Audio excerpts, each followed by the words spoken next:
Bonjour, c'est Michael Desbarons de la Gazette de Rennes-le-Château. Je suis avec Marie-Claire Gauthier. Bonsoir. Bonsoir.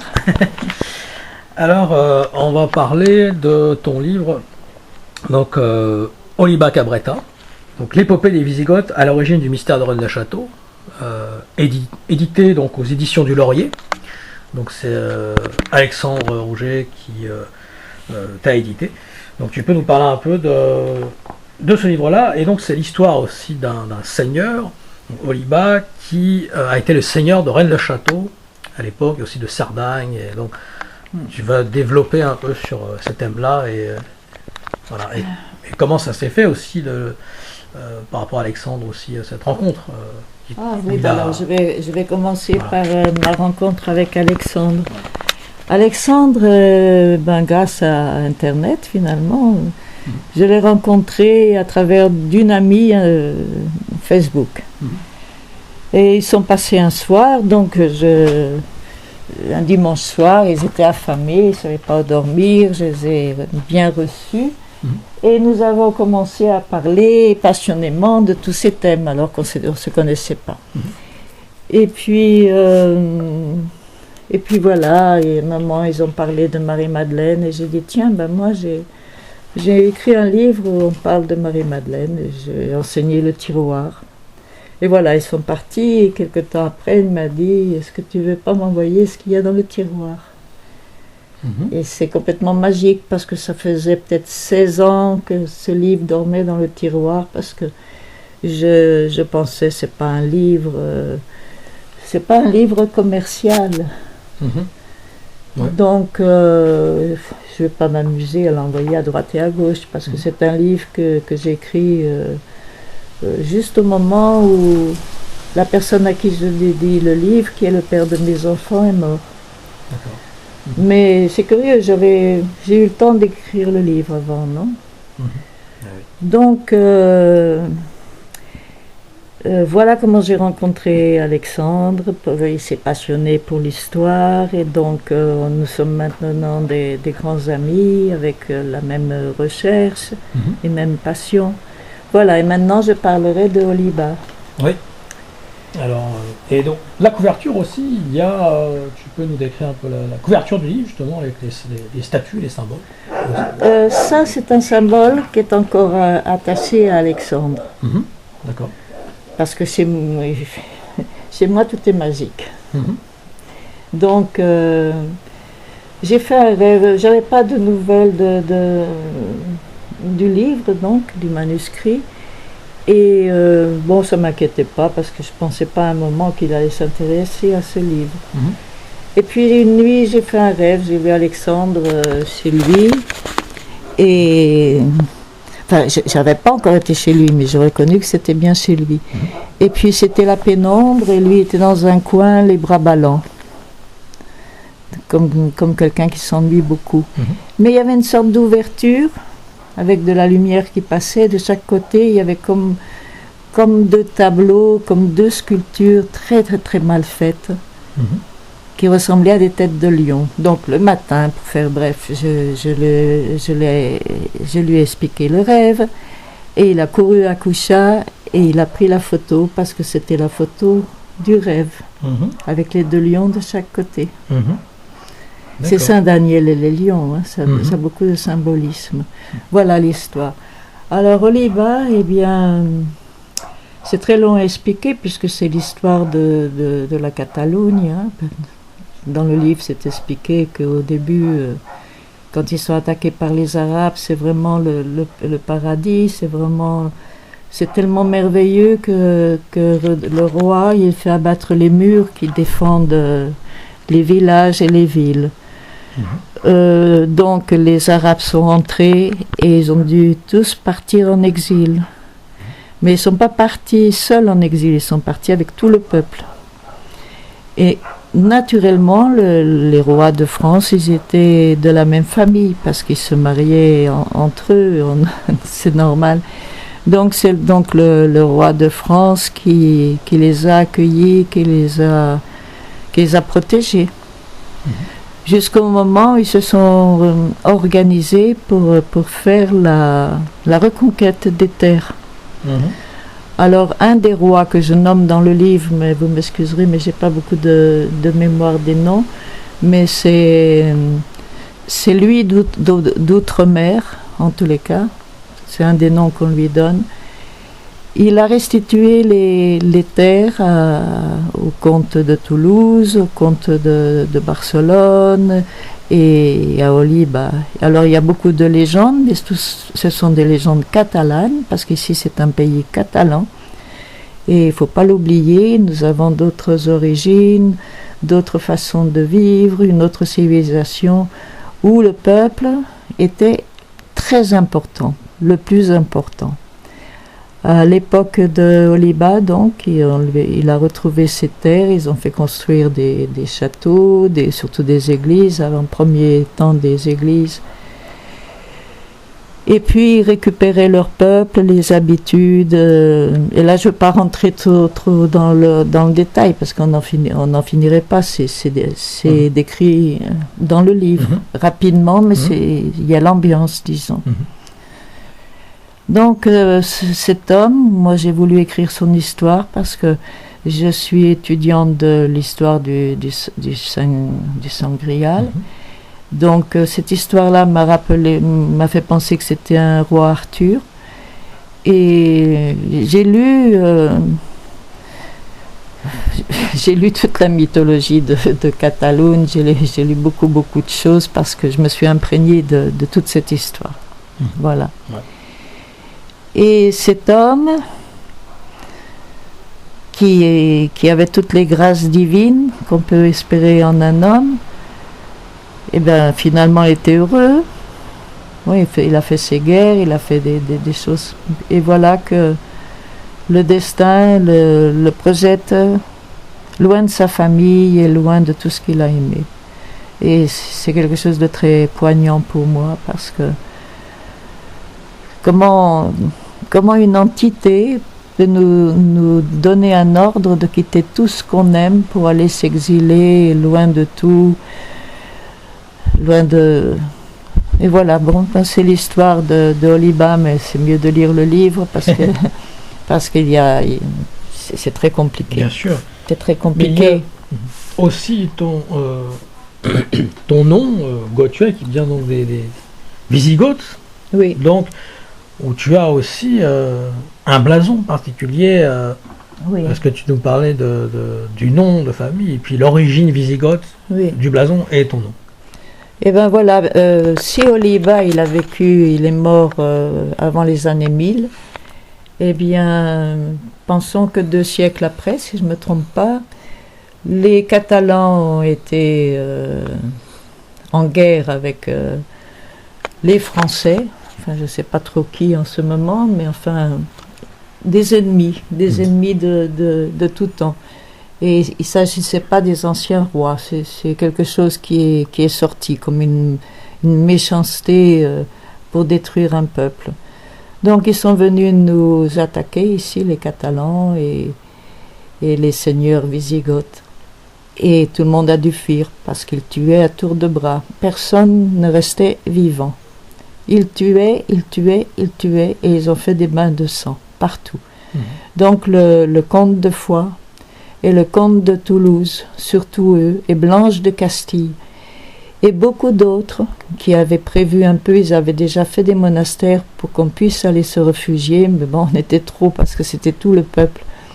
Donc une partie est partie se réfugier en Suisse grâce aux aides des comtes. Et puis l'autre, elle est partie, elle a été jusqu'en Franche-Comté, en fait, c'est limitrophe. C'est pas très loin. Voilà. La forêt de l'Anjou, tu disais, c'est le Jura suisse. C'est le Jura suisse, oui. Voilà. Alors dans ce pays, en Suisse, il y avait... La Suisse est une confédération qui a été créée par les Wisigoths, justement. Et donc mon blason représente tous les Wisigoths partis en exil. Voilà. Donc c'est pour ça que pour moi c'est important que la vérité sorte. Et tu me disais qu'en Suisse justement, il y avait une grande statue gigantesque. C'est au Mont Saint-Bernard. D'accord, ok. C'est Oui, qui est devenu le... Oui. Voilà, c'est au Mont Saint-Bernard qui était avant la vallée de Joux, la montagne de Joux. C'était la montagne de Jupiter. Voilà. Voilà. Donc, ils ont abattu l'immense statue de Jupiter et Saint-Bernard a mis sa statue à la place. Peut-être pas si grande, mais elle est grande aussi, celle de Saint-Bernard. Et là, on est aux alentours de l'an 1000. Et donc, il y avait le Jupiter tenait une sorte de torche gigantesque. Là. Une torche, tu as vu le blason. Ouais. Une torche. Ouais. Et pour décrire justement ton blason, les couleurs, le chevalier, tu peux nous en parler un peu plus? Non, c'est pas... Tous les blasons qui ont des étoiles, c'est les blasons des Visigoths. Après, il y a une bande d'or. Enfin, je ne sais plus très bien parce que je l'ai pas trop dans la tête maintenant. Mais les couleurs bleues, ça se rapporte à Jupiter. Le rouge, c'est à Mars, mais aussi à Mercure, parce que. Et le sangréal. Voilà, bien sûr. C'est le vivant. C'est la vitalité du vivant. Parce que c'est ça qui compte. Les dieux anciens, ils comptent pas. Hein. Ce sont les vivants qui comptent. Alors, tu m'as parlé aussi, justement, d'une falsification de l'histoire faite par Richelieu. Oui, exactement. Où, en fait, le mot cathare, en fait, est faux. Et en fait, il s'agit des Wisigoths, qui auraient été propriétaires des châteaux d'Ariège. Donc, tu peux nous en parler un peu plus. Et comment tu as justement cette information-là? Bon, je peux en parler un petit peu, mais c'est quelque chose qui me donne la nausée, la vérité. C'est tant de mensonges.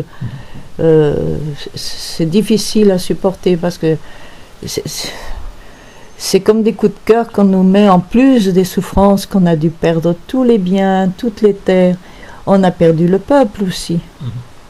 Parce que le peuple, on les a emmenés, mais bon, on pouvait pas... Tout le monde s'est dispersé. Donc on a détruit, on a assassiné, on a détruit toute une région. Et puis en plus, le plus grand sacrilège, c'est que non seulement ils ont assassiné les descendants qui n'ont pas pu s'en aller, mais ils ont détruit les documents et les lieux sacrés. Parce qu'il n'y a rien de plus grand dans la profanation que de marcher sur le tombeau des morts.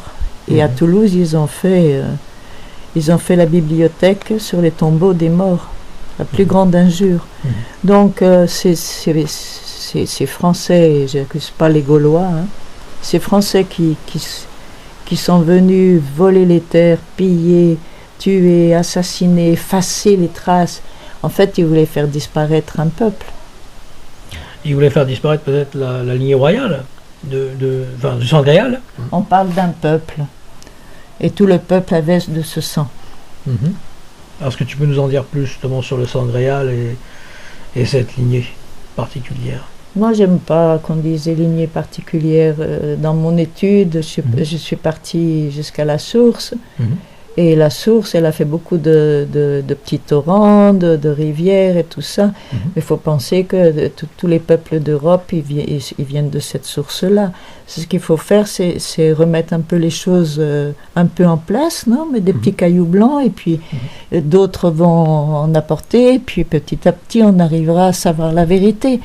Mais le sangréal, précisément, c'est ne pas perdre la mémoire. Et le sangréal, on le retrouve dans le culte. Parce que le culte, c'est quelque chose qui est répétitif. Et même si les personnes qui font le culte, ils ne savent pas ce qu'ils font, comme c'est bien répétitif et qu'il y a les objets du culte, on peut s'y retrouver. Donc là, il y a la coupe du Graal. Ça, c'est évident. Et alors, tu parlais aussi d'une mission sacrée des abbés aussi qui étaient autour de Rennes-le-Château. Oui. Est-ce que tu peux nous en parler aussi je ne vais pas trop en parler parce qu'après il n'y aura pas l'effet de surprise. Oui, c'est pour le prochain livre. C'est le sujet de mon prochain livre. Et puis j'aimerais que tous ceux qui les ont insultés, traînés dans la boue, qu'ils disparaissent tous avec la honte et ma malédiction, parce que ces abbés, c'était des saints abbés. Voilà. J'en dirai pas plus. D'accord. Mais c'est vrai qu'ils ont, que ce soit Saunière, Boudet ou Gélis, ils sont été Bien sûr. tués dans des circonstances assez Mais rudes. naturellement, puisque en fait, ce qu'il raconte, c'est la triste histoire de mon peuple. C'est la triste histoire de mon peuple qu'il raconte. Mais merveilleuse histoire. Merveilleuse histoire, mais il ne faut pas parler naturellement que je peux en parler d'une façon affirmative puisque moi j'ai les documents. Sinon, Donc tu as fait des recherches, les documents? Comment ça s'est passé? Les documents sont venus à moi parce que j'ai les documents de la famille de mes enfants, puis j'ai les documents du côté des Gauthier. Et puis j'ai les documents tous les documents que j'ai eus par grande chance, de documents authentiques, par exemple je ne sais pas si c'est une basilique d'Elne. J'ai donc tous les documents de cette époque-là avec les versions en latin, même la lettre d'abolition des Templiers, j'ai la recopilation en latin. Donc j'ai les documents authentiques.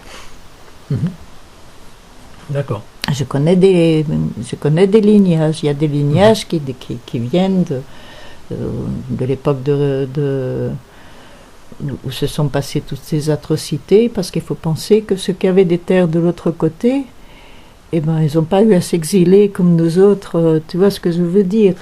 Ici c'était la Catalogne, ceux qui avaient des terres ici, ils avaient aussi des terres de l'autre côté, donc ils ont changé de côté avec leurs gens et tout ça. Ce qui veut dire que sur cette terre aujourd'hui, ce sont que des envahisseurs. D'origine, peut-être oui qu'il en est arrivé, mais ça fait 1 ou 2 siècles seulement, parce que Louis XIV, quand il a vu qu'il y avait des survivants ici, il a envoyé ses mercenaires, ils les ont tous assassinés à nouveau. Après, ils sont venus en Franche-Comté, ils nous ont assassinés aussi, ils ont mis le feu dans tout ce qu'ils ont pu, et c'est comme ça que mes ancêtres se sont retrouvés au lac de Joux. Oui, en effet. Le livre à l'époque de Gérard de Sède, La race fabuleuse, quel a été ton avis dessus quand tu l'as découvert? J'aime beaucoup Gérard de Sède, c'est une personne qui a un talent pour éveiller notre imaginaire, notre aussi. curiosité et tout. Et je l'ai relu, ça fait pas longtemps, et naturellement, comme les Français, ils ont effacé toute la vérité, qu'ils ont inventé une autre version, il s'est trompé dans beaucoup de choses. Malgré ça, je suis toujours pour lui rendre un grand hommage, parce que bon, c'est pas de sa faute si les livres d'histoire et les histoires... Mais bon, il y a beaucoup de... Il parle par symbolisme. Oui. Et les gens pensent que c'est... Non, le symbolisme, c'est pas quelque chose de concret dans la... Disons que c'est comme un miroir déformant, il faut retrouver l'image, quoi.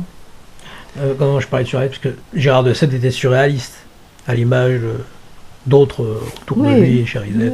Oui. Non, c'est bien, parce qu'il a jeté des idées en l'air, et elles sont bien retombées.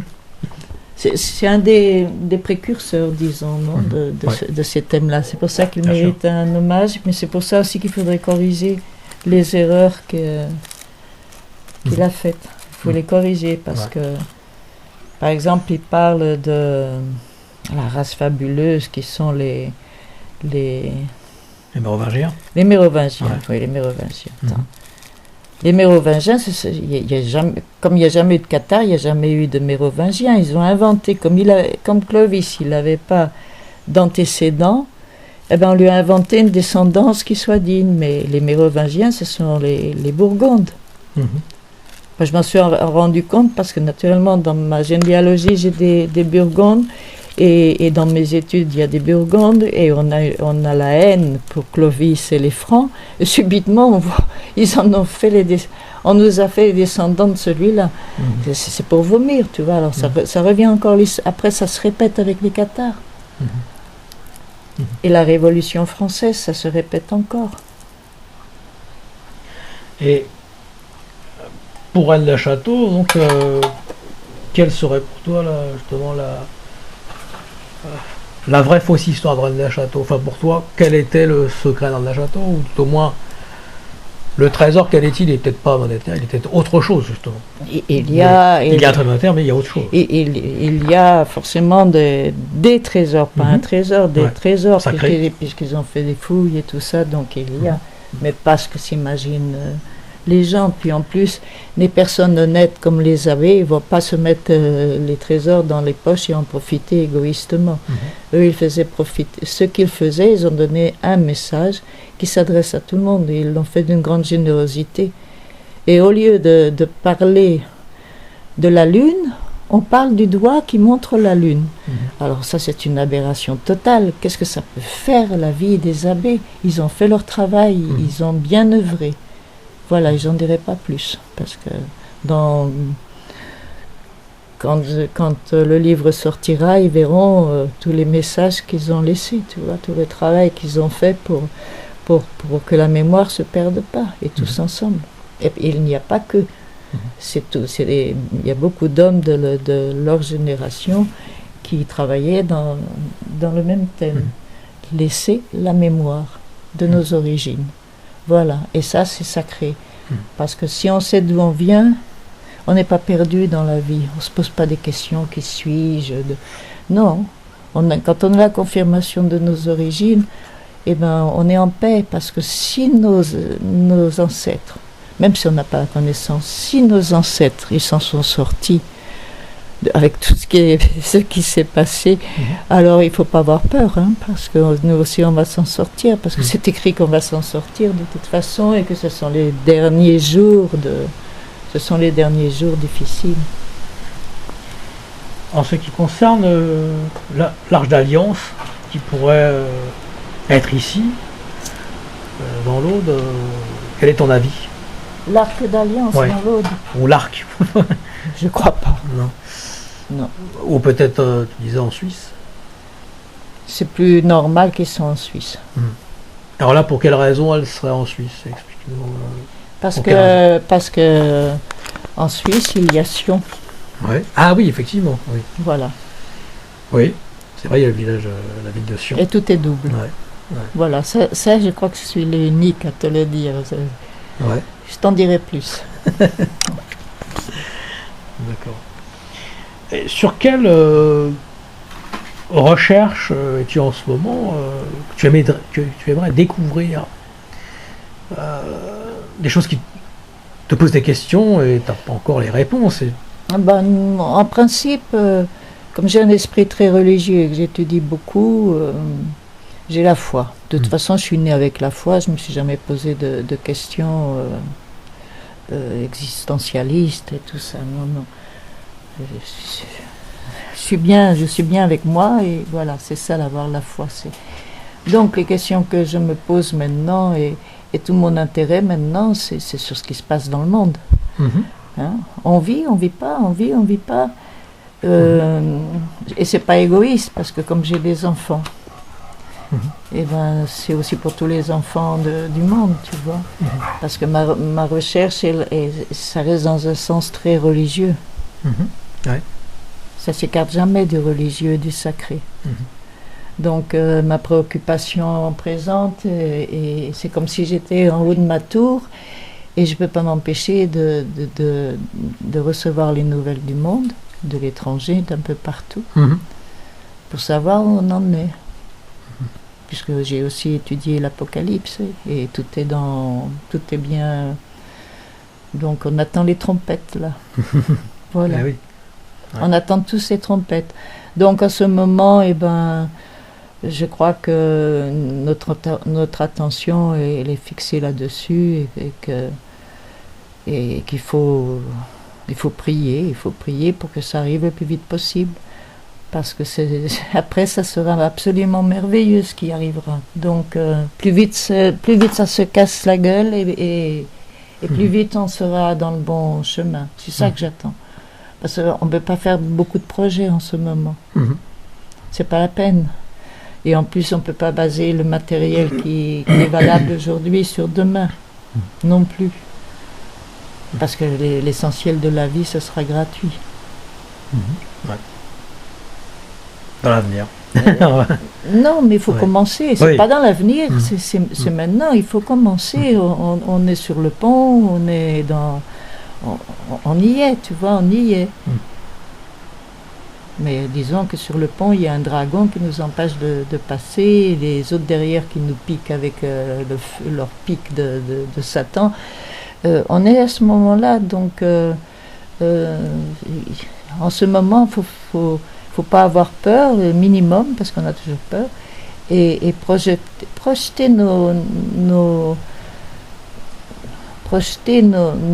comment dire, pas des désirs égoïstes, une construction sociale vers le futur, et c'est maintenant que ça se fait, c'est maintenant que ça se tisse. Curieusement, boum, boum, boum, on bouge de tous les côtés, on ne sait pas trop où on est, on ne sait pas trop où on atterrit, mais on atterrit au bon endroit. Donc il faut avoir confiance. Oui. Il faut avoir confiance. C'est le jeu de loi, mais bien calculé. Un jeu de loi divin, ouais. Peut-être, Oui. où Voilà. il nous guide sur certaines cases, certaines choses. Voilà. Et c'est pas par hasard qu'on se trouve à tel endroit. C'est pas par hasard. Donc on est en train de tisser le nouveau monde. On y est déjà dans le nouveau monde. On est dans la transition. Mais il faut pas perdre ça de vue. On doit être vaillant dans notre présent, ne pas paniquer pour rien, avoir confiance et voilà. Dans d'autres trésors, est-ce que tu t'étais intéressé à celui de l'Or de Toulouse, avec Saint-Cernin sous l'église? Non. Je m'en suis intéressée parce que je sais que ce que moi j'appelle les allobroges, ce sont eux qui sont rentrés dans Toulouse. Mais non, parce que, écoute, tous ces gens-là, ils voyageaient avec leurs trésors. On le voit dans Oliva. Et des charrettes de trésors. Des charrettes de trésors. Des trésors, il y en a sûrement partout. Il y en a partout. Ben, il y a peut-être Gisors aussi, il y a plein de choses. Oui, mais, entre autres. mais moi, l'or de Toulouse et l'or de Gisors, ça ne m'empêche pas de dormir. Franchement, ça ne m'intéresse pas beaucoup. D'accord. Est-ce que tu as un message à faire passer qui te tient à cœur?